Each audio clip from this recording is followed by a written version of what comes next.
Well, it's hugely significant because it is something that previous administrations here at the White House have thought about for decades but have never done. Now, that's something, of course, that is a bit of a leitmotif for this administration.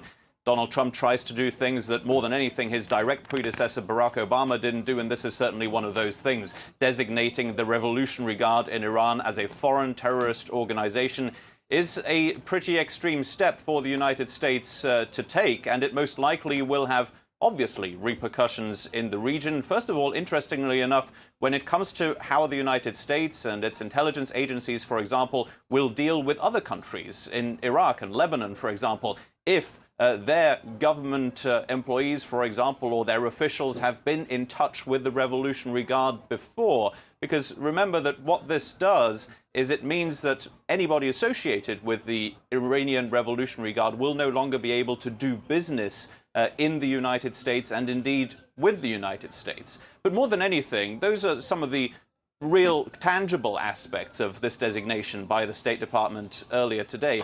Really, this is a political move, of course, by the Trump administration, and it is one that will have a direct reaction from the Iranian regime. They have the opportunity, and they have already warned that they might designate the United States as a state sponsor of terrorism and as a foreign terrorist organization, the U.S. military in that case. Now, that also sounds like an extreme measure, but something that Iran seems willing to do. So again, it's an escalation of the language, certainly between the United States and Iran, not necessarily something we weren't expecting here in Washington, because this is, of course, an administration that has been escalating its sanctions toward Iran, the language used towards Iran, all the way throughout the Trump administration.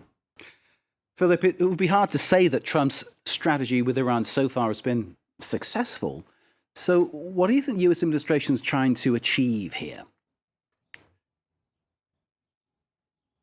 Well, the administration made this relatively clear in a background call with reporters earlier today, that it wants to make clear that it doesn't believe that Iran's danger is entirely relegated to the nuclear regime. This is something that the Trump administration has been saying throughout. That is why it believes the nuclear deal with Iran was so wrong, because it dealt with one issue and not the others. That's where the Trump administration wants to be particularly tough on Iran, and that is something that we're seeing here today with this designation as a foreign terrorist organization for the Revolutionary Guard. This doesn't necessarily change all that much, again, tangibly, in terms of who can do business with the Revolutionary Guard. There were already heavy sanctions imposed on individuals inside the Iranian military and inside of the Revolutionary Guard. But it's a big symbolic step on the diplomatic stage, and one that, again, will have repercussions in the region and certainly in what is currently almost a non-existent relationship